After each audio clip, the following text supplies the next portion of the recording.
Testing, testing, testing. There's no sound. Testing, testing, testing. Testing, testing, testing, testing. Testing, testing, testing. No, we don't have it. Wait.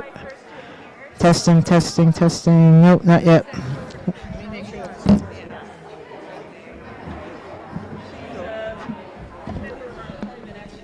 Testing, testing.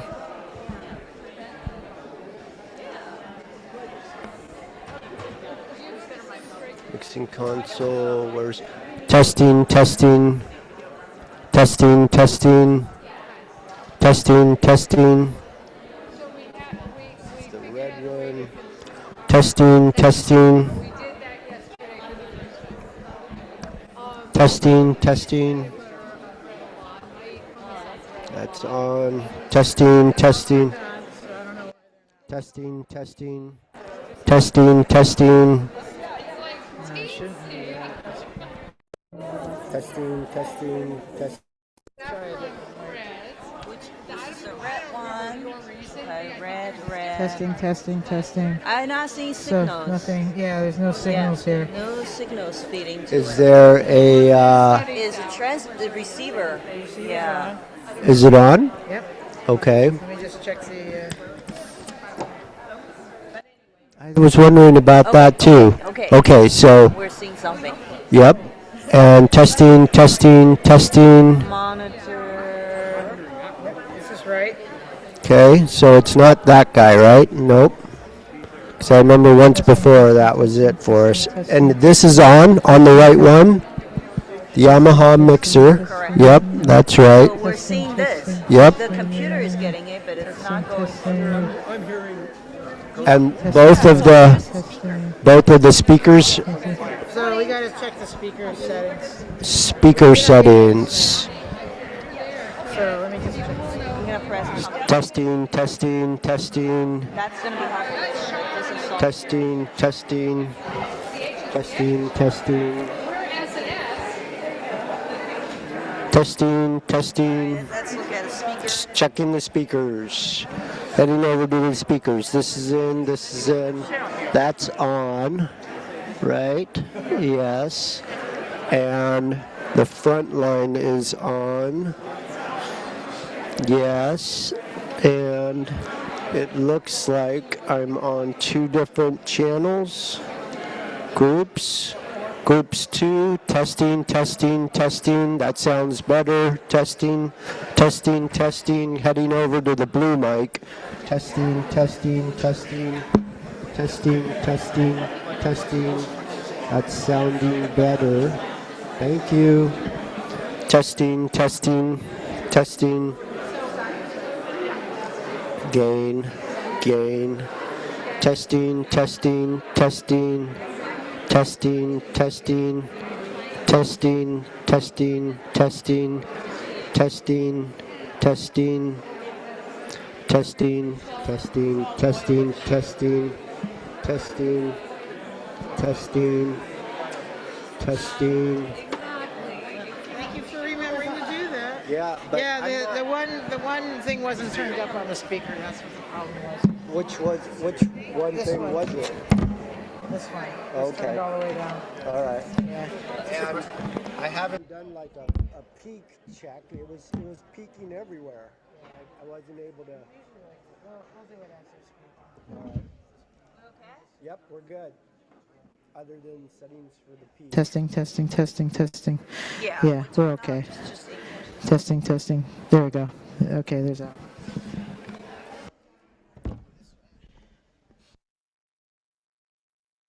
Testing, testing, testing, testing, testing, testing. Oh, oh. See, this one doesn't matter. It doesn't have a. It doesn't have.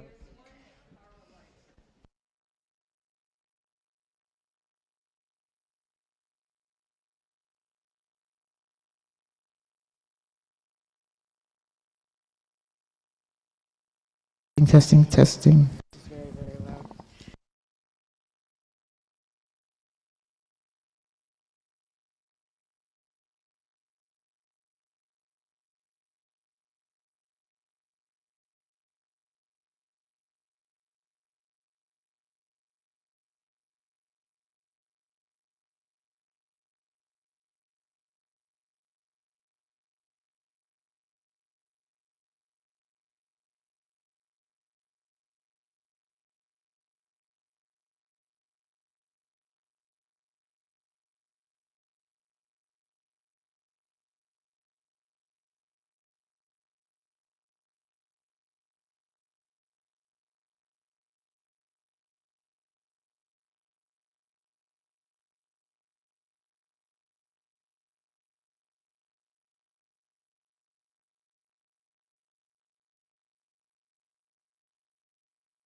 Okay, how's the audio? It's quite loud, actually, a little down. That's pretty good. Welcome, everyone, to a Saturday with Clear Mountain. Ajahn Kovilo is at a Goenka retreat right now, and in general for winter retreat we'll be alternating which Saturdays we come in on, so you get me today. And we also are going to be joined by Seminary Junha. Who here has met Seminary Junha before? So a wonderful monastic who was up at training at Parayana Vihara for a few years, and then had a reluctant return to lay life, and then was recently reordained by Aya Santusika and Aya Chitananda, and she'll be with us. She's going to be moving to Bellingham hopefully for these coming years, and joining us from time to time. So the ferry was delayed for repairs, but she'll be here hopefully in a few minutes. Aya Santusika and Aya Chitananda have asked that as she just kind of re-entered robes, she not kind of give the formal teachings, but she'll be participating in the Q&A, and we hope people can support her as well.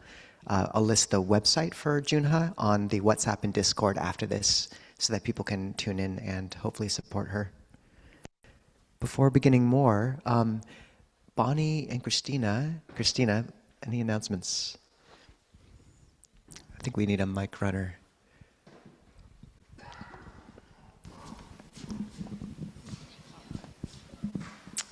Okay, I'll stand because I know sometimes you can't hear in the back. Quite a few. I have to remember them all.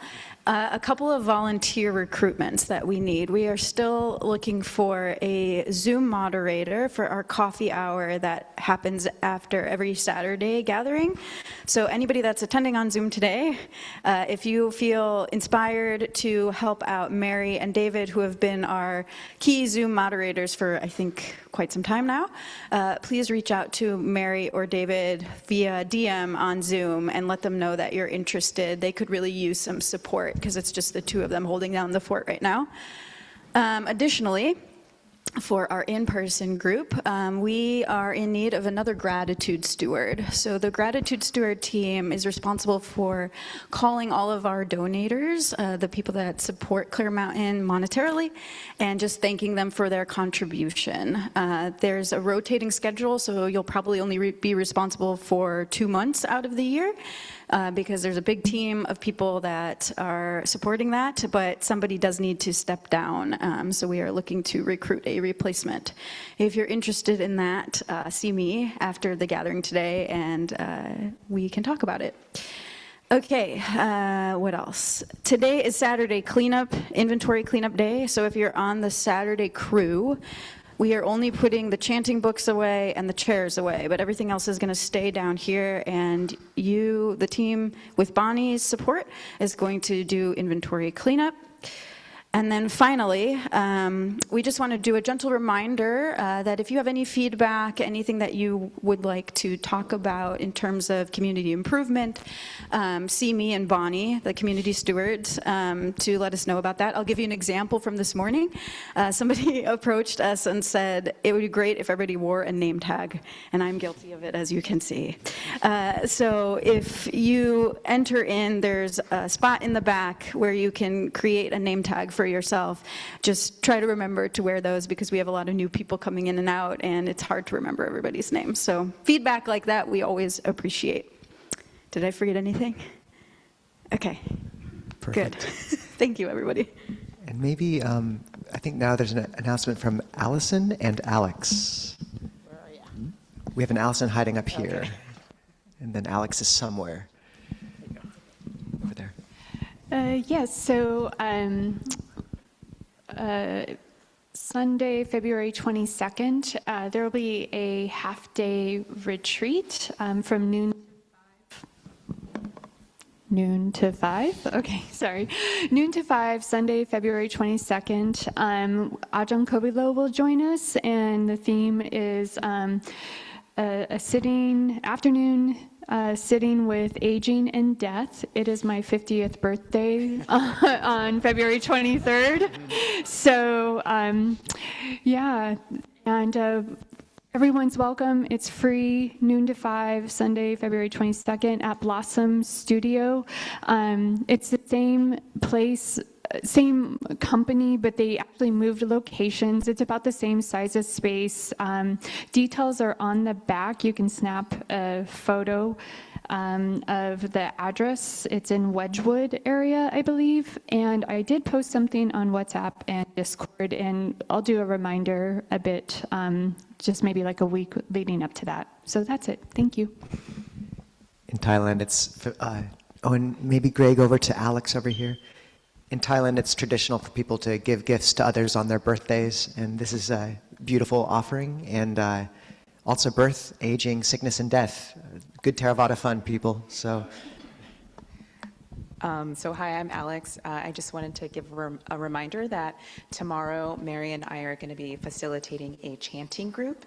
This is going to meet from 10 a.m. to noon at the Seattle Mindfulness Center in Phinney Ridge. You can find the details on the Discord and WhatsApp in the Seattleites channel, or you can find me today after the gathering, and it's also on Google. We'll be chanting in English, a little bit in Pali, and then we'll sit in silent meditation together and then have a little closing circle. So hope to see some of you there. thank you. Also, just to acknowledge, we have 2 people visiting, or 4 people actually. They are, we got Scott and Lindsay from the East Coast in Temple. If you raise your hand, Scott and Lindsay. Great. So just feel free to connect with them since they're here for a few weeks at least. It's really, we want to welcome those who come. The Buddha said the 6th object of reverence is receiving guests, so really holding that as sacred. And then we also have Svetlana and Mark, if you'd raise your heads, Svetlana and Mark, visiting from Oregon just for the day. So make sure to welcome them as well. Welcome you too. Also just want to acknowledge, who was here for the community stories session 2 weekends ago? Yeah, it was really beautiful. And I just want to acknowledge, I did watch it, Marlene, Milo, Jack, Bernie, Kyle, and just the kind of, it takes a certain amount of bravery to kind of get up here and share, and it was really precious hearing people's stories, so just want to honor those who actually shared. If you didn't get to watch that, if you go on full Saturday live streams playlist on our YouTube channel page, you can find that as well. Next Saturday we'll be in Blodell Hall, so we usually meet in the Triple Gym here, but every now and again we'll be over in Blodell. It's right behind St. Mark's, so just go there, and that's where everyone will be. And if you show up here, you'll notice very quickly that there's no one here except possibly a bunch of elementary schoolers, which is also fun. And yeah, for those who don't know, St. Mark's is actually where Longpo Sumedho was an altar boy when he was 11 years old, so the Dharma moves in circles. But just a final reminder to let the quieter voices kind of have a bit of space on these Saturday gatherings. If you find yourself asking a lot of questions or making comments during the Q&A, really just consider holding back a little bit and letting there be a bit more space for those who are a bit more shy as well. Okay, I think we just did all the announcements. Way to go, people. Good work. I know it's a lot. So while we're waiting for Samaneri Junha, she was going to give the guided meditation, but I think since she's not here yet, we'll just begin to sit together for a time.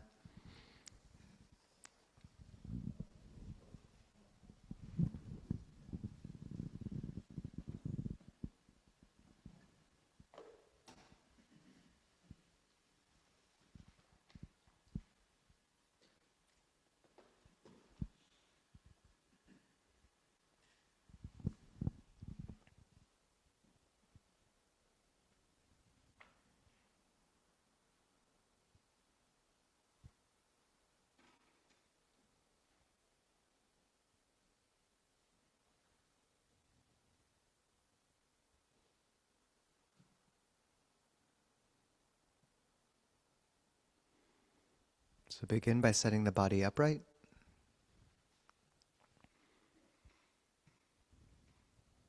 Drawing in the lower spine so it almost serves as a spring, balancing the vertebrae on top.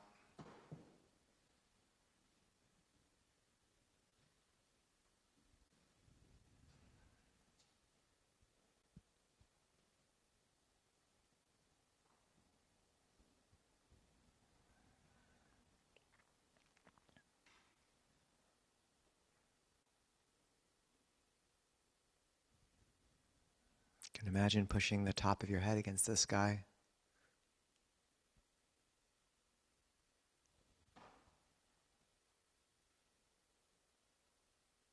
Lower your chin slightly.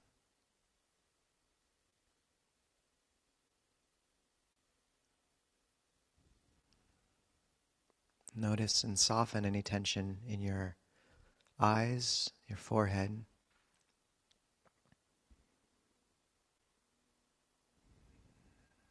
your jaw.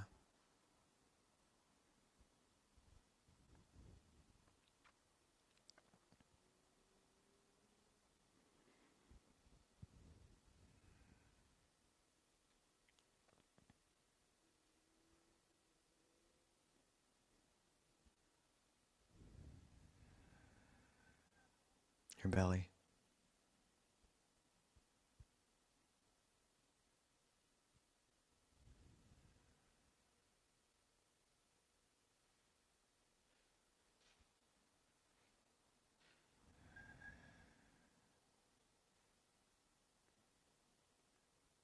Allow breathing to deepen and slow until you find your center.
And I don't want to speak too much this guided sit, so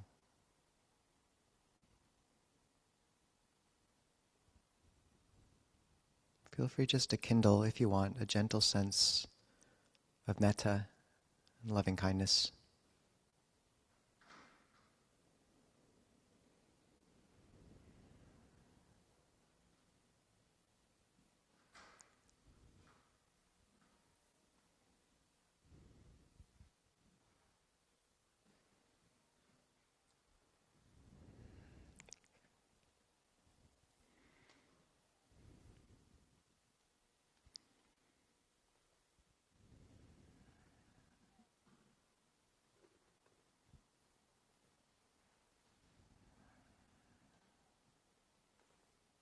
You can begin by using an image of someone who cares for you gazing at you with goodwill, trying to inhabit their gaze towards yourself of loving kindness.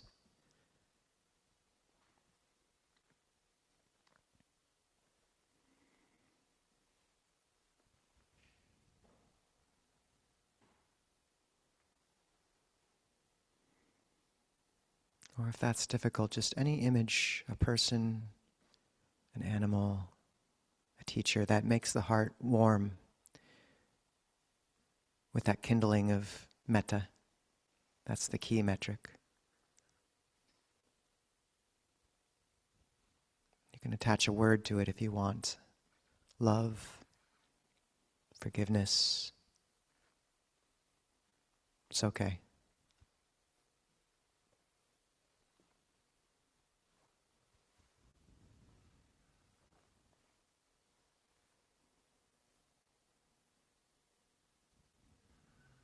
Key metric is always warmth in the heart space.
If the heart warms, you can let go when you want of the image and the word.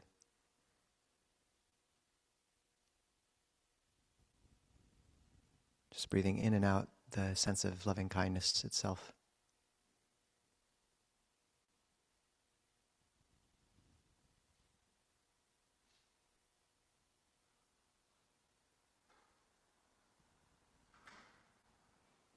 And if that sense begins to fade,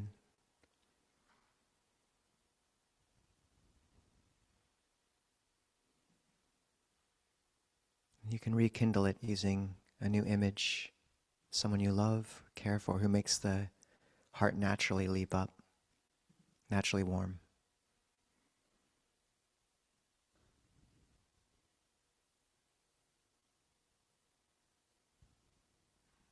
Just a very simple and nourishing meditation on metta.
And in the last few minutes, just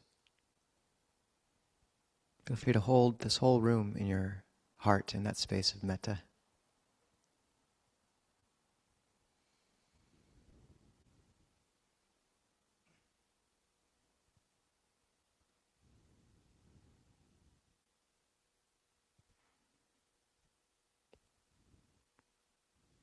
All these people with their own burdens and struggles and hopes, who, like you, have seen something precious enough to give up a Saturday morning and be here.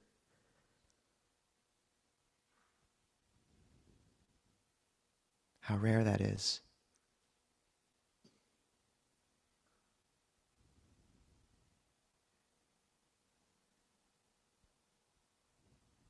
Can you rejoice in that?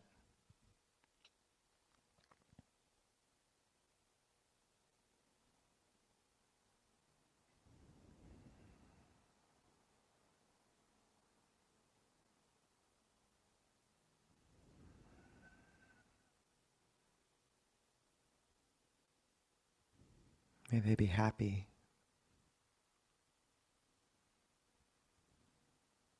May they find peace.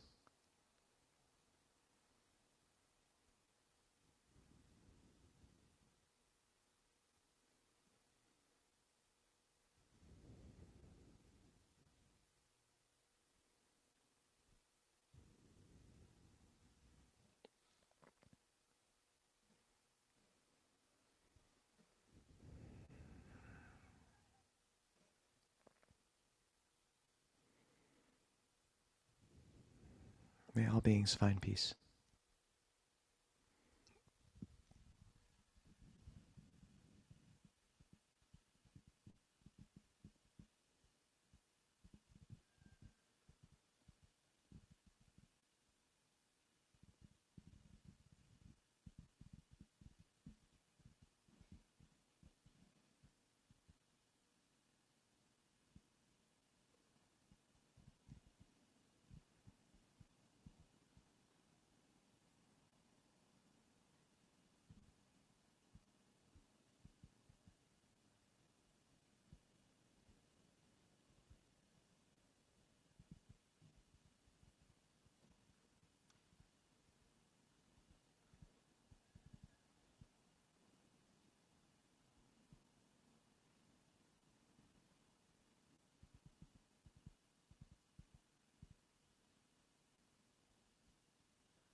Before requesting a Dhamma talk, let's say hi to Seminary Junha. Welcome, Seminary. 3 big sadhus. Sadhu, sadhu, sadhu. And clear mountain sparkly fingers just to add a little bit of something. Welcome. We had a fairy mishap, but yeah, Junha means radiance of the moon, and it's good to see kind of you come back into phase. Welcome back. Yeah. We'll have Junha speak a bit more after the talk.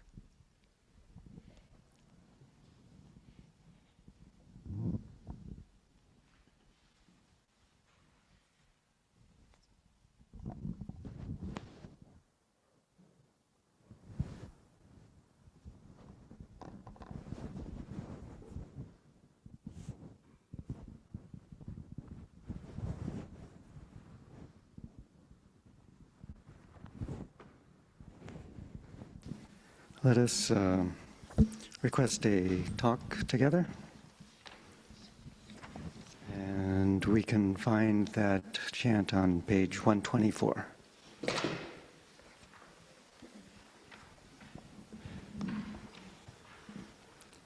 And we'll begin with 3 bows.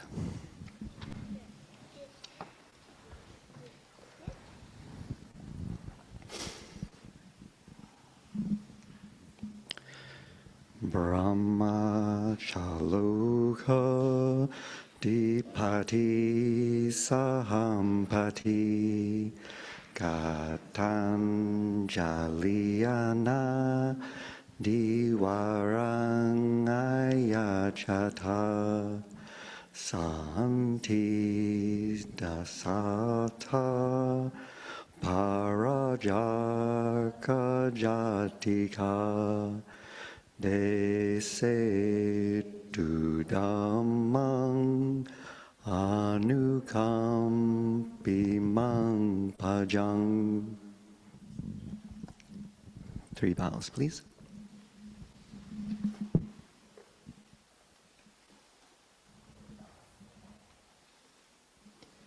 Namo tassa bhagavato arahato samma sambuddhassa. Namo tassa bhagavato arahato samma sambuddhassa. Namo tassa bhagavato arahato samma sambuddhassa. Buddhang dhammang sanghang namasami.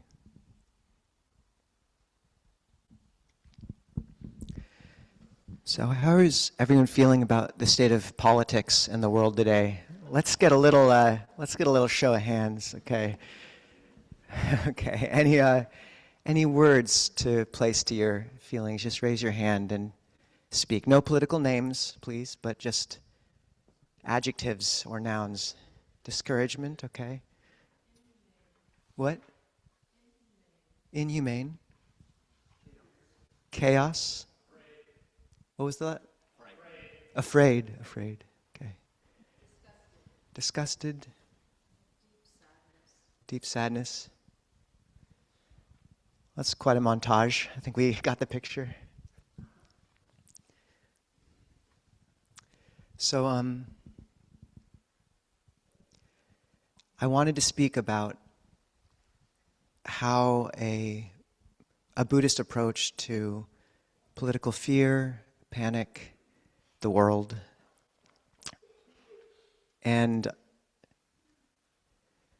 who watched our interview with Roshi Joan Halifax last Wednesday? Yeah, it's quite something. And does anyone remember her speaking about Thich Nhat Hanh in that, where she spoke about going on a protest walk with Thich Nhat Hanh and how the crowd was agitated and angry. And she said Thich Nhat Hanh maintained a turtle-like momentum and how his quiet rippled out through the hundreds of people around him and downregulated everyone's movements into a place of more calm.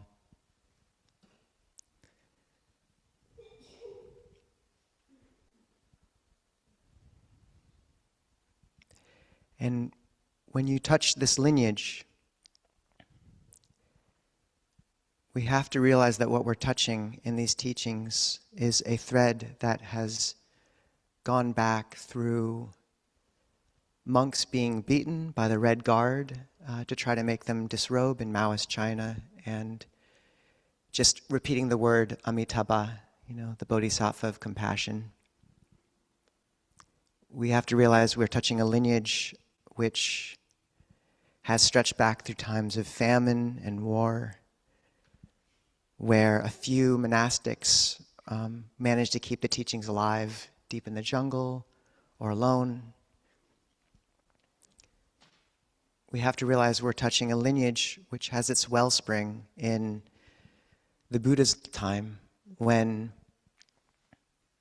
kingdoms were warring with each other, and there's famine, massacre, child mortality, around 50% probably.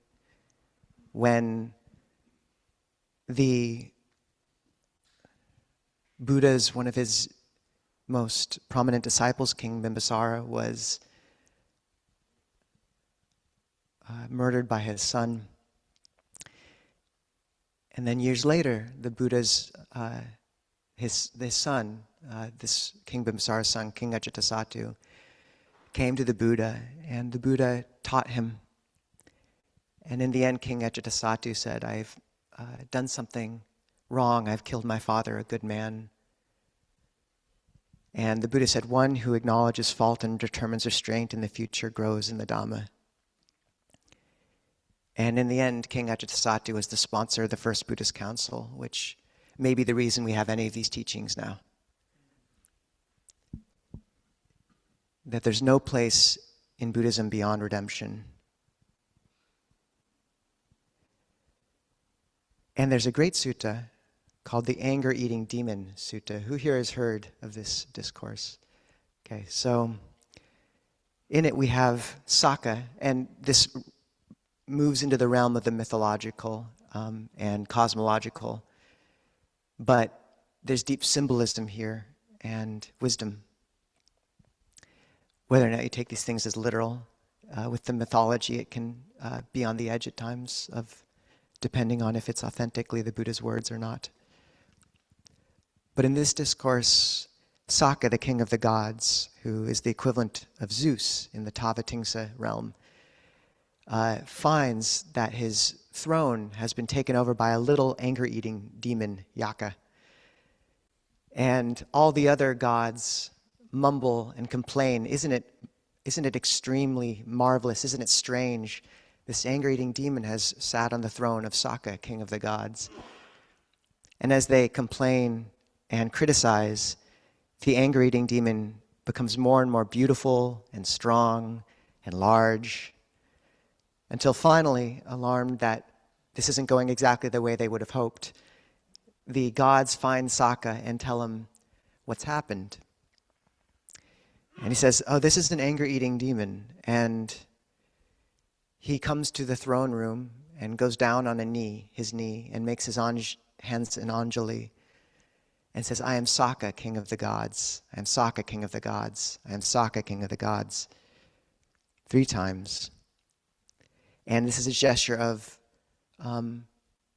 it's a respectful greeting. And the anger-eating demon gets smaller and smaller and eventually dissolves away.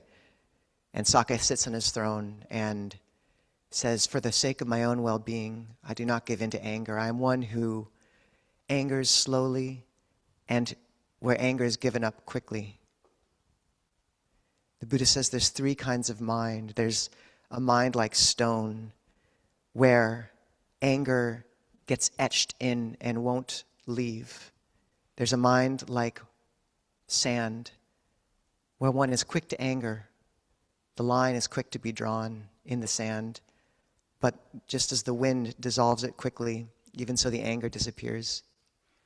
And there's one like a mind like water, where almost as soon as they become angry, the anger dissolves. And there's, as with all these images, there's such wisdom in the fact that what Sakka does is not give in, but first he touches ground, he lowers himself, one knee on the earth.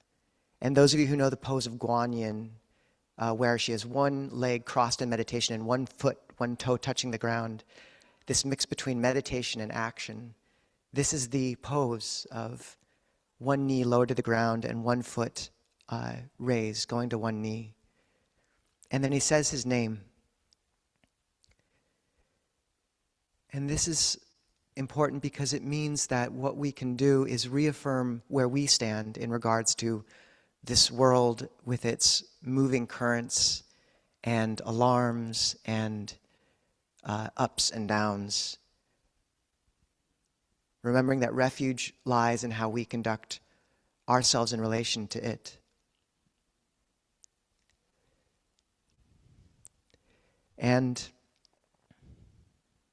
there's a term, yoniso manasikara, which means appropriate attention. It's a key term in Buddhism because in Buddhist thought, the act of giving attention energizes what you give attention to, whether it be the anger-eating demon or your own anger, your own doubt, your own fear.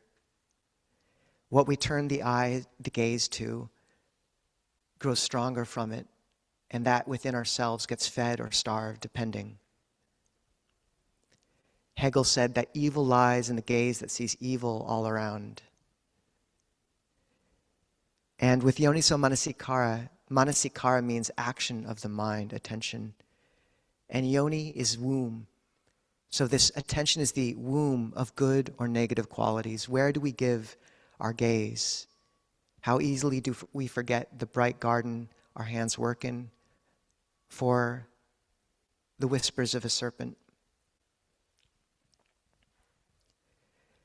And this is not to say that there are not things deeply wrong with the world that need addressing. And this is a caveat to frame this whole discussion with. There's ways to take action that are beautiful and right.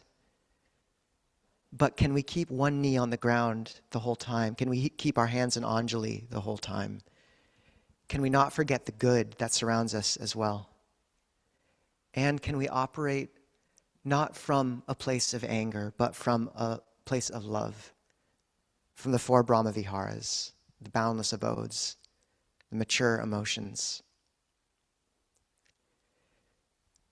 There's a BBC special I reference sometimes where they asked a bunch of world leaders if there was any place for anger. And the Dalai Lama was the only one who said, no, there's never a place to express anger. And it's not that anger can't be an important messenger at times. Sometimes it carries something with it that you need to hear.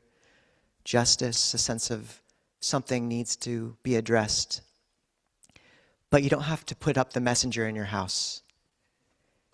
When you think of those figures through history that have resonated in your heart and in the hearts of everyone around you, Nelson Mandela, Thich Nhat Hanh, Mother Teresa, the Dalai Lama, it's not because they carried anger in them. It's because they acted from love and had a taproot from the mundane world of politic and vicissitudes of famine and war and crisis into the deeper strata of the deeper strata of the archetypal of love and of a resonance which echoes out. Many of you have seen the Walk for Monks or Walk for Peace from the monks down south. And why is it that that image has made its way throughout the US, where whole communities are gathering in the street to walk with those monks for peace?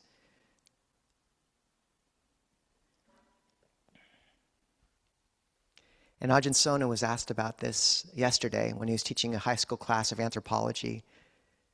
And he said, as a monk, every step I take every day is a walk for peace. There are no small actions. The Buddha looked out on the world and he saw the most powerful route we could move through it.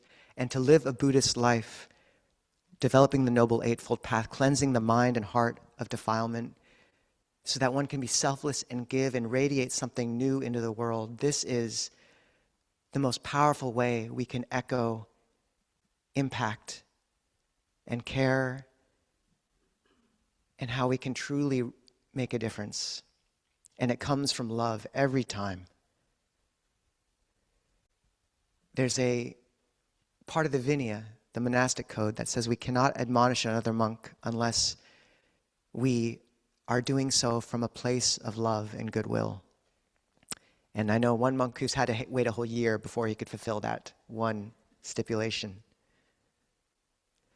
But what would it mean to interact in the movements and protests, things of this nature, in the same manner? To move into the spaces only when you can do it without a sliver of anger in your heart, because it is possible to do that. There's an interesting resonance or difference between the word protest and the word vigil.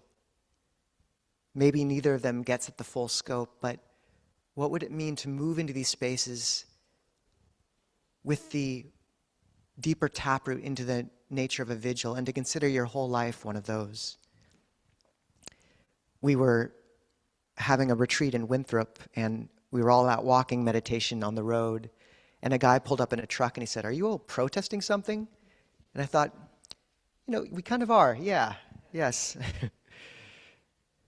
But love, and the Buddha mentioning that even if bandits were to saw you limb from limb with a two-handled saw, those among you who gave rise to a single thought of ill will would not be doing my bidding. It's quite a bar. And that means that there's never a place for anger. Always love is what resonates out. Thich Nhat Hanh walking in that protest, do you think he resonated out because there was contempt or annoyance, or do you think it was because he was moving from that place of love?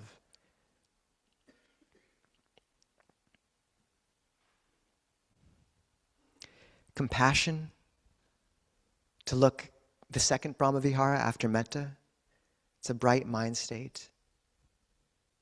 And to use it in two ways. One, that sometimes the difficulties we see with the people in the world around us, the sufferings we perceive in the news, for some of us it can feel a bit, it's not something you just get to put aside. It's front and center in your heart. What happens if you lean into that wind in a wholesome way and let it be your doorway to understanding the suffering of all beings? The Buddha's wisdom in beginning the Four Noble Truths, his seminal teaching with shared dukkha, suffering, this human condition that links us all. In Thailand, monks and monastics will welcome people to the monastery saying, "Welcome, brothers and sisters in birth, aging, and death."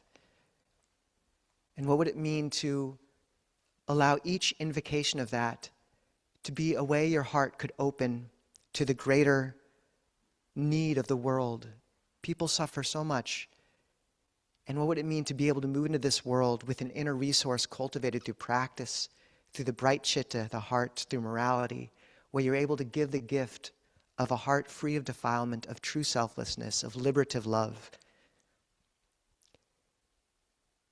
Walking towards an ocean as each cup cracks behind you, spilling its little bit of water, where each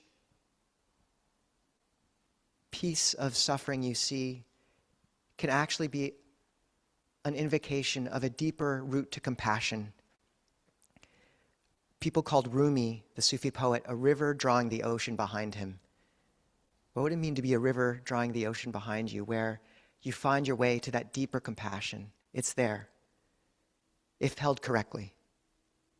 And once again, compassion is a problematic term in the English language because it can have connotations of empathetic distress, of darkness. But in the Buddhist thought, karuna, compassion, is always a bright, luminous mind state. The word for the dark mind is domanassa, and it's always unwholesome. You want your nurses and your doctors to be happy, smiling, laughing with you. This is how we bring joy to the world. And what would it also mean to look at those who are doing harm in the world with compassion, understanding the suffering that they're in and are bringing to themselves into the future? The Buddha said you should look at a person who is unwholesome in bodily action and speech and without moments of clarity, as you would look at a wanderer traveling, a traveler lost in the desert without companions, starving, thinking, may they not come to harm, may they be helped. May they not come to harm, may they be helped. And if you can't quite wish worldly happiness on such people right now, what would it mean just to wish them, may they have the happiness of non-hatred, may they find the peace of non-greed. And then Ajahn Sona says, if you can't spread metta to someone, spread it to their chair.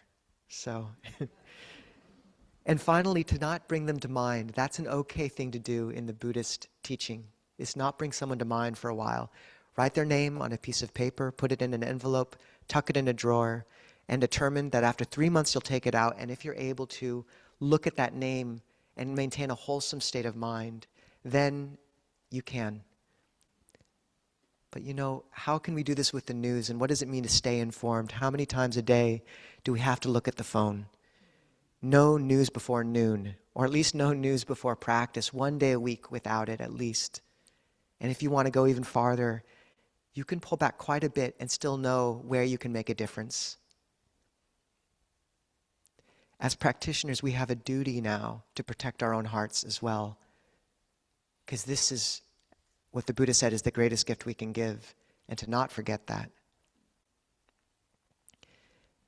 Mudita, rejoicing, the third Brahmavihara of the abode of loving kindness, and just the sense that when things get dark, this is how many times in our lives have we been through crisis which initiated awakening?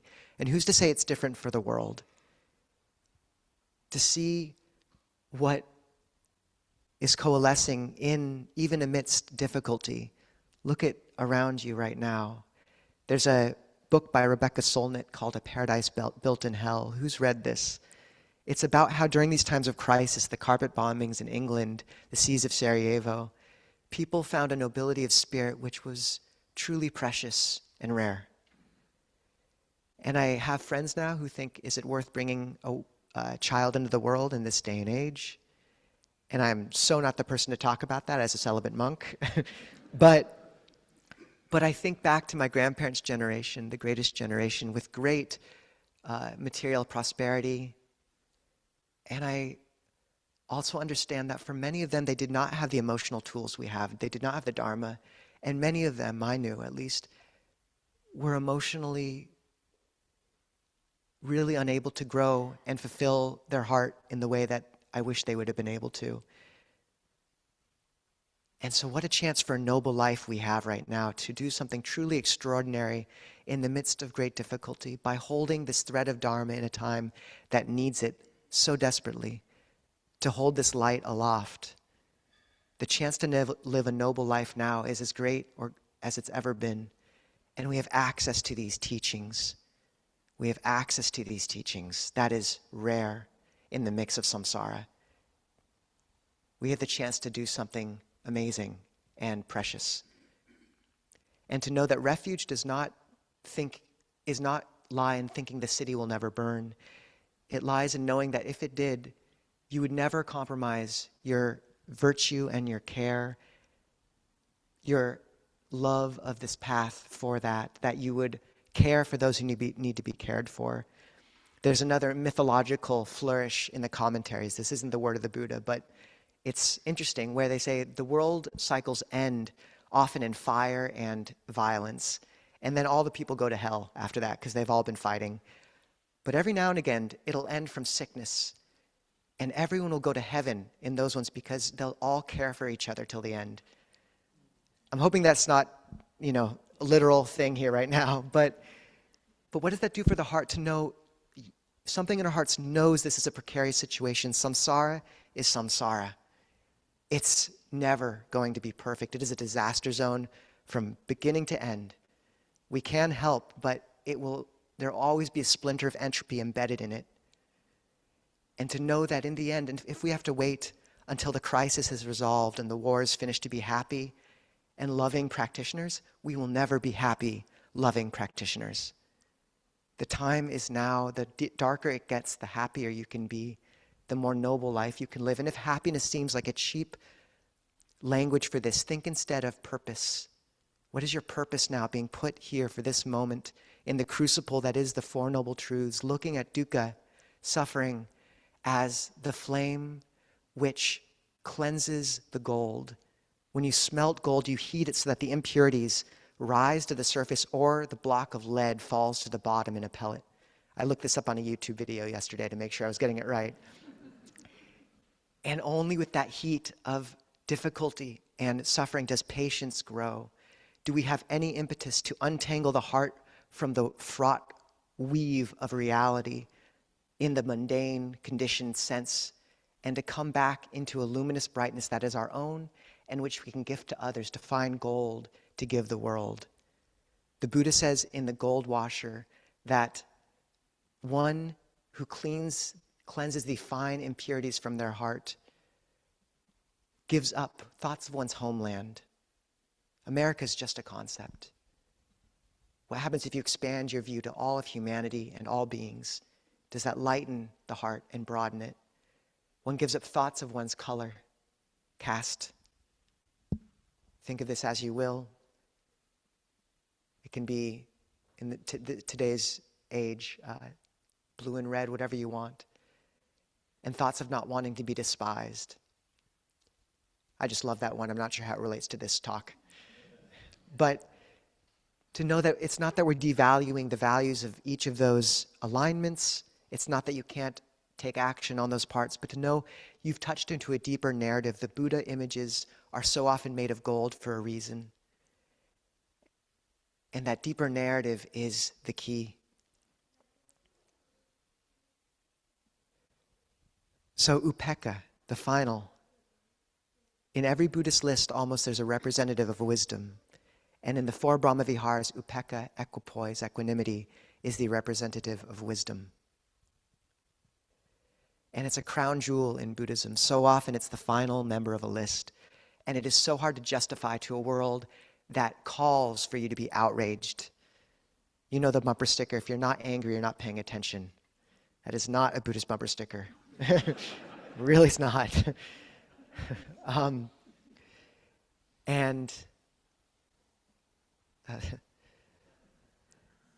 The upekkha comes etymologically from the word to upa, which means to look, to approach, and ik, which means to gaze. So to look closely, or to look at, or to look over. And it's intimately related to this idea of yoniso manasikara, appropriate attention. Ayananda Bodhi translates it as a bird's eye view. Others translate it as a grandmother's love. Joseph Goldstein says it's looking through the earthbound madness through the lens of Venus, which I very much like. And there's no sense of indifference there. Equipoise, the word poise, it's that moment between notes that a dancer stops before it's the right time to move into another one. But it does feature this sense of stepping back and knowing when we can and can't make a difference. For those of you who watched that interview with Roshi Joan Halifax, you'll remember her talking about being at one of the nomad clinics in the Himalaya and a father bringing his 2-year-old daughter who was covered in burns. He'd walked 2 days to be there, and the burns were separating and covered in maggots, and they had to clean it without anesthesia. And as Roshi heard the screams and almost fainted, she realized that she'd gone too far in identifying with the child, that what she was there for, providing support for the nurses and the doctors, she was no longer able to do. And so she pulled back and grounded in her feet.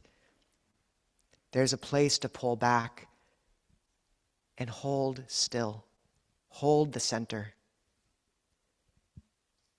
Much of the path of Buddhism, in the words of Ajahn Sona, can be characterized as a warm heart and a cool head.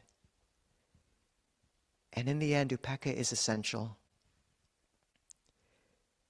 You can look at it by broadening your view. It's a tendency, a conceit of every age, to think of theirs as the worst it's ever been, of the key moment. But if we'd lived in the 1970s, we would be looking up for the next bomb to come from the Soviets. If we'd been living in the 1940s, we would have been looking at the rise of the Reich.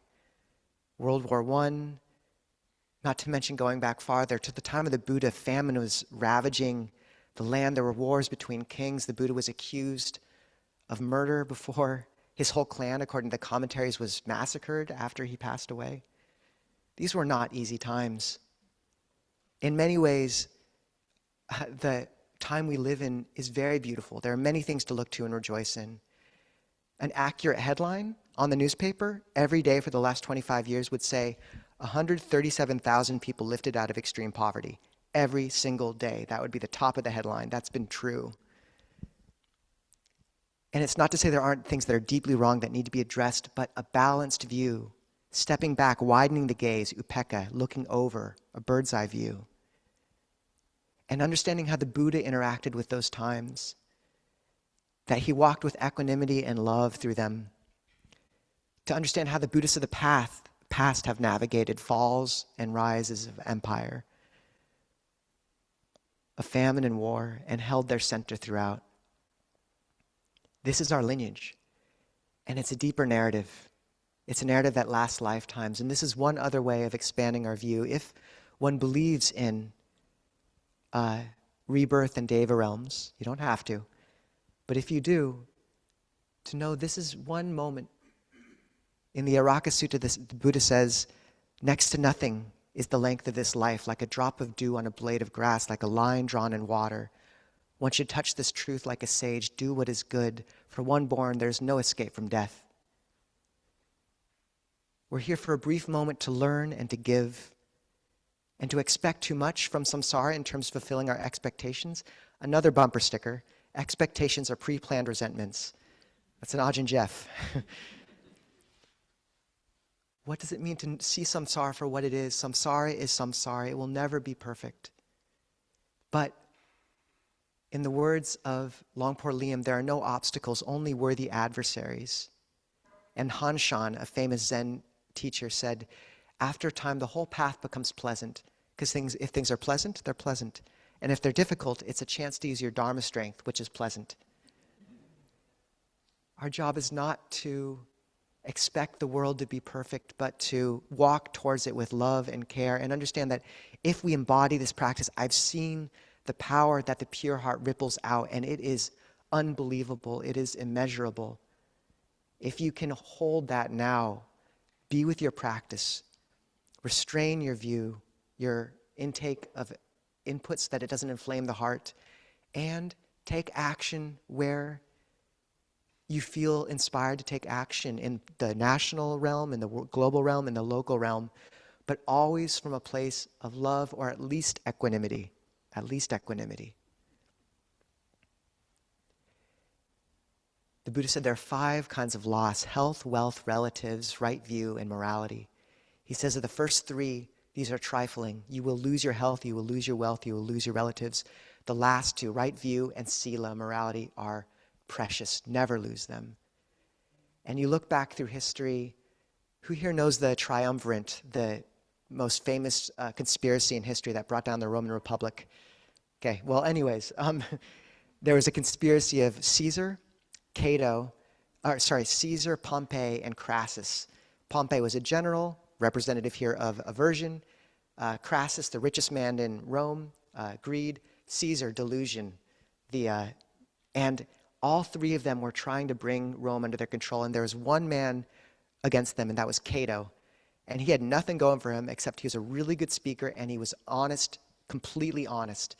People would say of Cato, he thinks he lives in the streets of the Republic, but he lives in the gutters of Rome.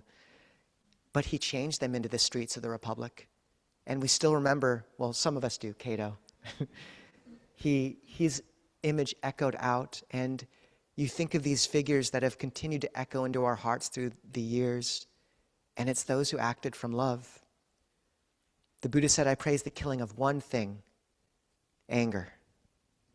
Anger with its honeyed tip and poisoned root. We should make sure that man can get in if someone would help him. So,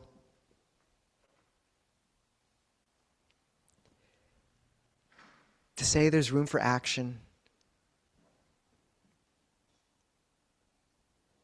but also to understand that where we direct our attention is essential. That as we practice, we gain an imperative to take care of our hearts. We've been gifted a lineage that stretches back 2,500 years, to not let it founder, to hold that bright thread beautifully and carefully in the time that needs it the most, to operate always from metta, compassion, joy, and equipoise at the same time. And once again, this is not to say that there's not room for action and care. You should act as you feel inspired in the world. But can you do it from a place of love, understanding, and can you understand that through all that, the greatest gift you can give is a pure heart, and to hold that sacred. So good luck, everyone. Handamayan Dhamma Kataya Sadhu Garang Namaste. Sadhu, sadhu, sadhu, anumodami. I've mentioned this before, but one of the few institutions in the US left that has transcended politics is Dolly Parton. It's one of the few places you can find truckers and hippies all together at a concert. And they call her the Dalai Mama, and her politics is a carefully guarded secret. But just, this is also our role. Not that exact role, but something close to it. So Seminary Junha, would you have anything to say and add to this at all, if you're interested?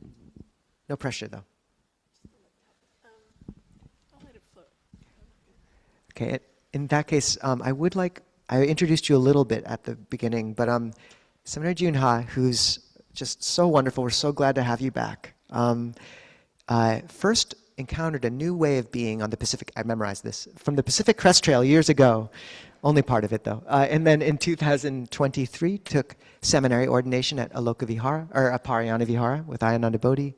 In 2025, and trained there until 2025. Reluctant to return to lay life, but just recently ISN Tusika and Ayachitananda gave Ajahn Kovilo and myself a call and said, actually, we really want to support Seminary Junha coming back into robes because she wants to be in this form so badly, and we think it's the right decision. So Seminary Junha is back as a seminary, as a Buddhist nun. She'll be up in Bellingham going forward.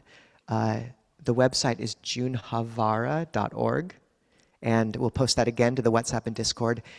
And I'll let you say more, but just to really encourage people, it's unprecedented to have this many monastics of the Bhikkhu and Bhikkhuni Theravada lineages in one area. It is amazing, and I really, really hope people can support our sister and can really just come up to her afterwards. And if you don't have anything immediately to give her your number or your email, just some way of, and an invitation. As monastics, we aren't allowed to ask for things unless we're sick or it's water or we've been given an invitation. So feel free to just say, I give you my invitation to ask for anything that's needed, and that will give her the open door. Good morning. Oh, it's so nice to be here and with all of you. I'm sorry that I snuck in late and hopefully not terribly disruptively. Yeah,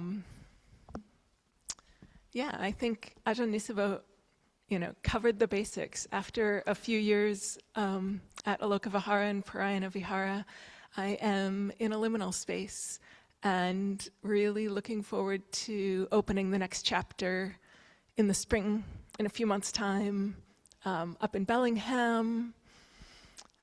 I will have much more to say about that in terms of details over the coming months. I don't have much beyond that to share.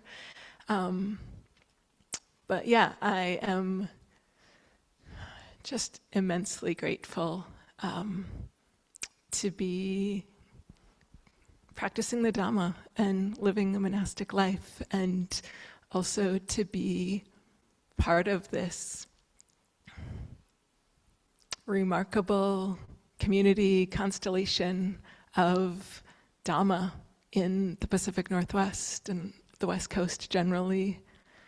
I guess the one other thing I will add practically is that I did bring just a clipboard with a sign-up sheet, and so if you are interested in connecting, please, you can put your name and email address on that. All right. Thank you.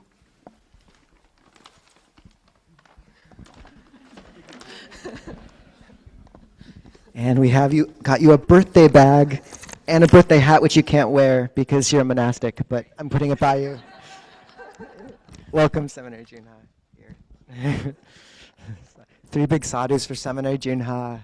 Sadhu, sadhu, sadhu. It's so needed to have monastics in the world and lay practitioners as well. We know some people have just wanted that affirmed, and we know the monastics are the ones sitting up here a lot, but to really acknowledge that people can live such powerful dharmic lives in whatever karma you've been given this lifetime. And I know one man who went off trying to ordain, it didn't work out, and he came back and determined to live his lay life with the first 3 paramitas almost as a mantra: sila, how ethical can I be, how much can I give up, how much can I give? And he's more monastic than a lot of monastics I know. So I just really want to affirm and honor that form of all of you who've come here, and yeah, it's quite important. And I'm really glad you ordained again, went forth. So So let's open for questions. We have some time for comments or otherwise. People can just raise their hand and we'll run a mic over to you. And who are they? Sure, please. One of them. Larry, please. Venerable Junha, I'm looking forward to you coming to Bellingham here. And Larry, I think you're muted, perhaps. Nope. Try again, Larry. Okay. Venerable Junha? Good, Yeah. good. Okay. Looking forward to you coming up here to Bellingham.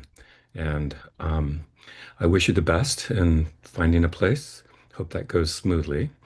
And yeah, if you ever need any driving, you've got my email. So thank you. Thank you, Larry.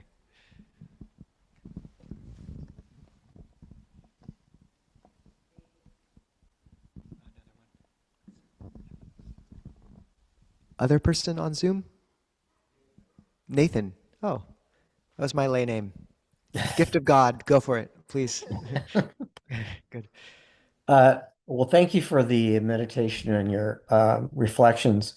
I've been reading quite a bit, listening to lectures and doing guided meditations on fear, but I feel unclear exactly the role of fear and aversion. And for me, I think I'm seeing a relationship between my planning and worry as being aversion, but more deeply a sense of being out of control, being fearful of the future. And is kind of another part of that question is, what role does delusion have in expressing our fear?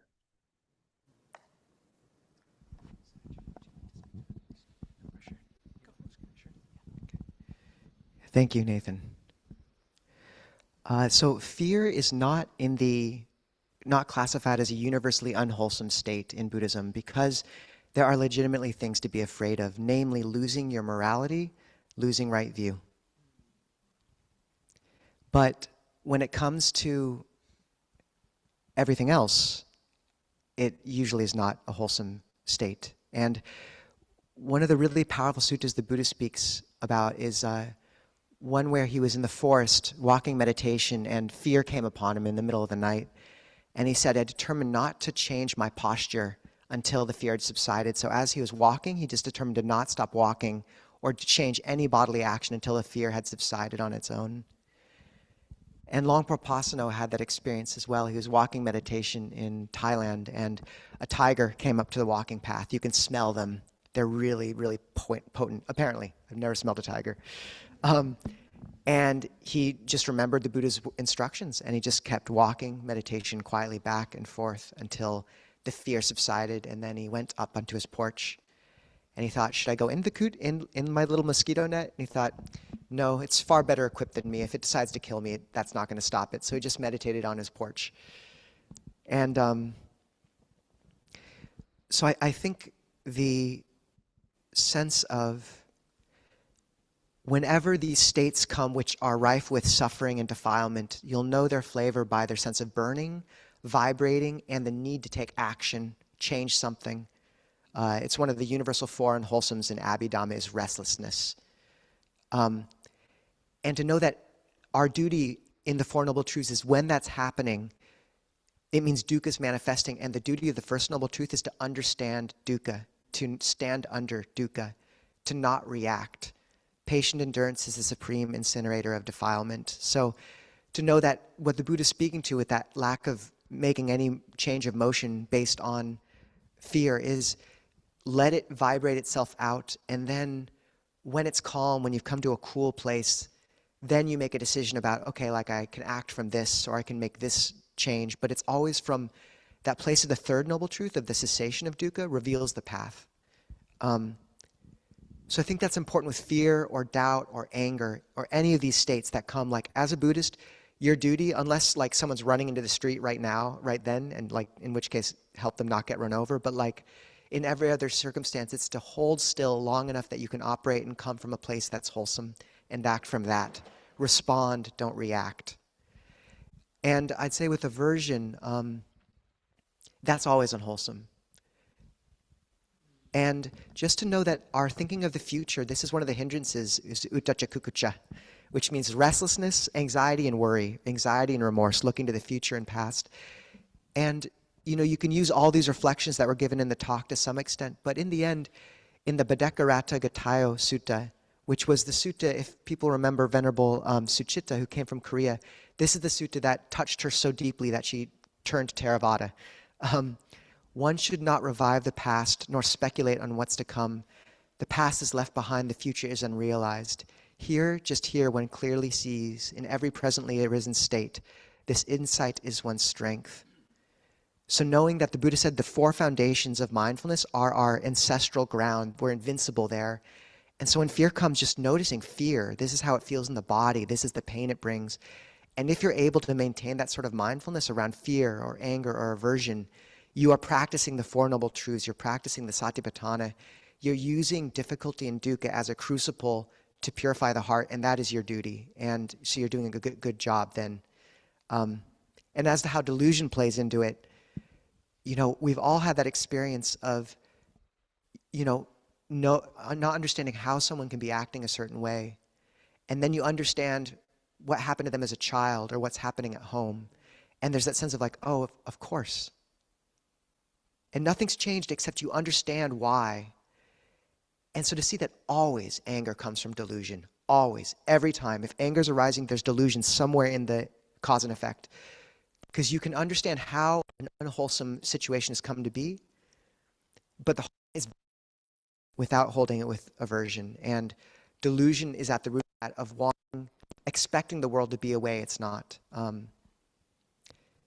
And then there's other elements of like not seeing the drawback of anger clearly and the damage it does, but that's a start. Do you have anything to add? Somebody? Is that land okay, Nathan?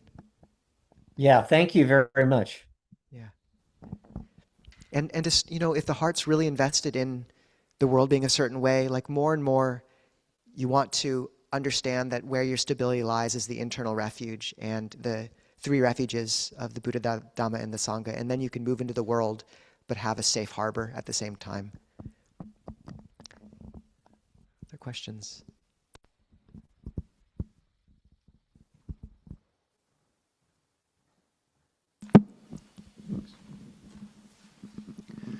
Thanks for the talk, Ajahn.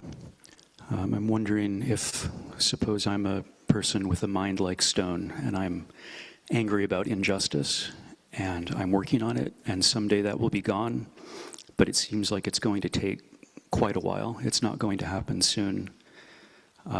Should I, in the meantime, say and do nothing to correct the injustice? Should I wait until the anger is completely gone?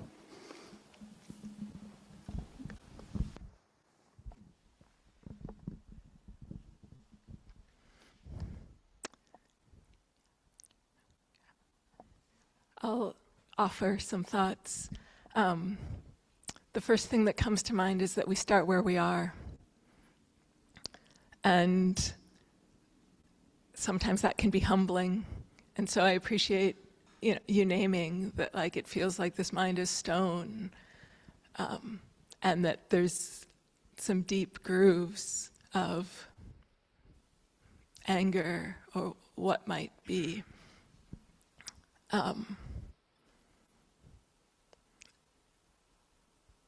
And we start by understanding what that mind is, and then I appreciate that, grief is often in the Buddhist psychology not a wholesome state, but Ayananda Bodhi talks about grief as the necessary path from how we think it should be, how we wish it was, where we are, any attachment to how it is, and to, that, and a place of open-hearted acceptance. And And there's a Buddhist psychologist who I have found really helpful, who talks about the three components of grief as sadness, fear, and anger. And that when we're in a place of being stuck, it's probably because it's likely for most of us that one or two of those channels are more readily accessible, but it's hard for us to access all three. And I can speak from personal experience that, sadness can be really accessible, and anger is much less. There's plenty of cultural conditioning around my gender, that says anger is not okay to feel. But then we can get stuck in collapse, and similarly, if anger is really accessible, there might be fear or sadness that feel really vulnerable. And so bringing that inquiry in, and then as Ajahn Nisabo was describing, the crucible of really allowing ourselves to feel that. And I can say for myself that allowing myself to feel anger and not act out of it, but to feel it, has been a powerful conduit to moving me into a place of understanding my own power and being able to embody that fierce compassion, and then being able to accept this is how it is, and from there seeing how to respond in the world. And so I guess the encouragement that I would offer is, if you're seeing, good on you for seeing a mind that might be overwhelmed with anger or mired in anger, and can you turn towards what else might need to be felt, and then instead of looking for a state of I've eradicated anger and I have transcended and moved beyond that, like, are there moments when you can say, you know what, like, this is a mind that is clear and is ready to respond right now, and then and recognize, actually, and in this moment, this mind feels like I just need to be with it and I need to step back. So those are some thoughts. Thank you. We actually are. Maybe we'll do one more, yeah. And please, Jean. What's the name of the Buddhist psychologist? David Richo, whose writing is quite old, and that was just a gem that I picked up from him some time ago. You're welcome. That was an easy one. That's good. I think that's really good. And just to affirm, like, there is a place, you don't want to repress anger. If it comes up, often it needs to be understood, felt, but not acted on. That's the difference. There's a difference between suppression, which we praise, suppressing, acting on anger, versus repression. And also, Mila, like, if there is something coming up which the anger is just really raw, knowing it's okay to, there's certain news items that are just going to invoke something in the heart more than others, and to pull back from them.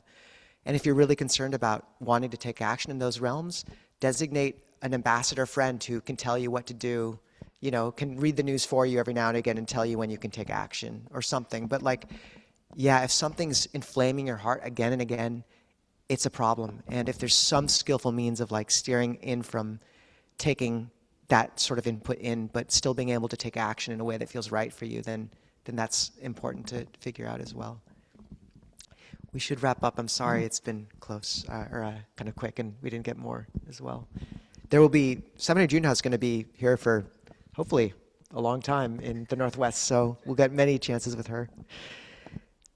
We should end with the chanting request list. So, as many of you know, we have a webpage on clearmountainmonastery.org where people can list the names of people who they want to hold in awareness and heart, and just dedicate goodness to. So Coda or Cheryl, would you read those?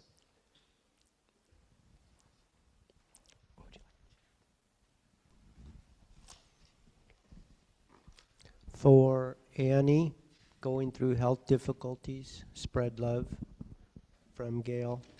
For Darlene, spinal infection and neurological difficulties, long uncertain recovery ahead, Bodhipala. For Kagasiri, recovering after a car accident, please spread metta from Katie. For Randy, recently diagnosed with Alzheimer's, please spread metta from Katie.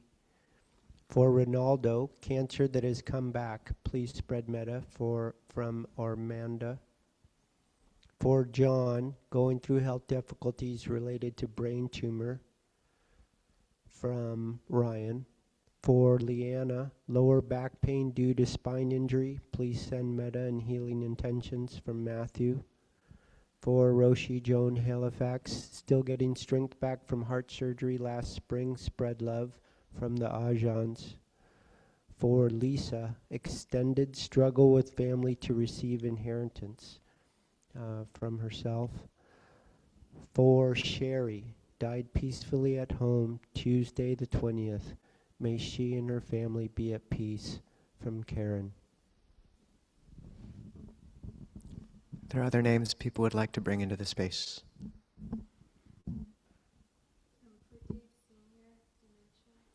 Dave Sr., dementia.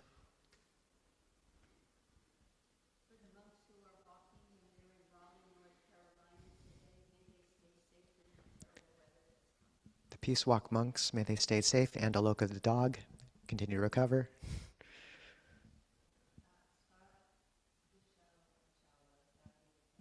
Scott, Nicole, and Chawla. Chawla, okay. Navigating cancer.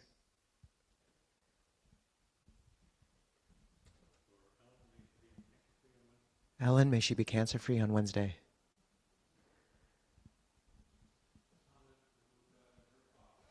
Say it again. Anna Karuka and her father. Francesca.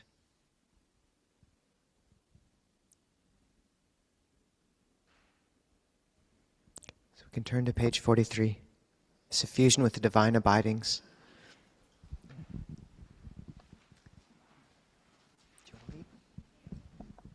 I don't. Okay, gotcha. Just hold these people in our hearts. 43. Now let us make the four boundless qualities shine forth. I will abide, pervading one quarter, with a heart imbued with loving kindness. Likewise the second, likewise the third, likewise the fourth. So above and below, around and everywhere, and to all as to myself, I will abide, pervading the all-encompassing world, with a heart imbued with loving kindness, abundant, exalted, immeasurable, without hostility and without ill will. I will abide, pervading one quarter, with a heart imbued with compassion. Likewise the second, likewise the third, likewise the fourth. So above and below, around and everywhere, and to all as to myself, I will abide, pervading the all-encompassing world, with a heart imbued with compassion, abundant, exalted, immeasurable, without hostility and without ill will. I will abide, pervading one quarter, with a heart imbued with gladness. Likewise the second, likewise the third, likewise the fourth. So above and below, around and everywhere, and to all as to myself, I will abide, pervading the all-encompassing world, with a heart imbued with gladness, abundant, exalted, immeasurable, without hostility and without ill will. I will abide, pervading one quarter, with a heart imbued with equanimity. Likewise the second, likewise the third, likewise the fourth, so above and below, around and everywhere, and to all as to myself. I will abide, pervading the all-encompassing world, with a heart imbued with equanimity, abundant, exalted, immeasurable, without hostility and without ill will. It's a way of remembering our practice isn't just for us. So the next thing we usually do, I know we're running a little over time, is, how's the audio for this? Loud enough? Okay. If you've been with us 3 times or less at this in-person gathering, even just recently, some of you have been gone for a few years maybe, just if you're feeling brave, if you wouldn't mind raising your hand or even standing if you want, and just saying your name and where you're coming from so we can know you.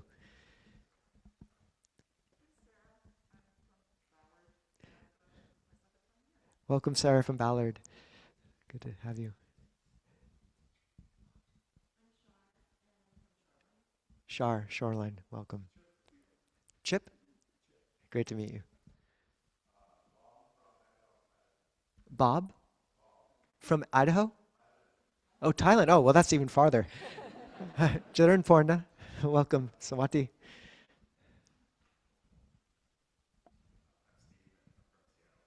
Hi, Steve. I'm Alec from Boston. Alec, Boston, welcome. Thank- Andrew Port Townsend, welcome. Wait, what? Barame from Los Angeles. Did you drive all the way up for this, among other things? Wow. Well done, Barame. Welcome. Welcome. Nomi was at Cloud Mountain Retreat a little bit ago. Welcome. Yes. Person. What's your name? Tiffany. Welcome. Lindsay. Chicago? Idaho? Oh, traveling. Oh, good. That's a good answer. Okay. Emily, welcome, welcome. Great. And once again, Svetlana and Mark.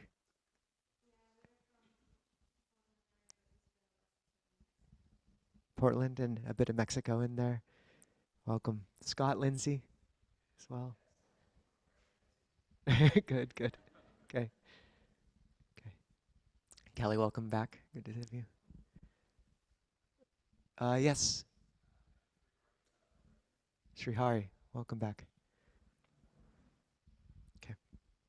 So just make our welcome to the community, everyone. It's a lovely group that's forming here, and we hope you feel welcome. As many of you know, monastics in our tradition don't use money. We don't touch money. Everything here is freely offered. There's a bunch of books in the back, wonderfully looked after by our librarians, Dory and Jessica, Sadhu.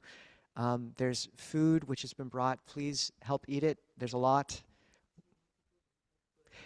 But don't eat it before Junha gets to receive it. Never mind. Cynthia's going to collect the meal for her. Okay, good.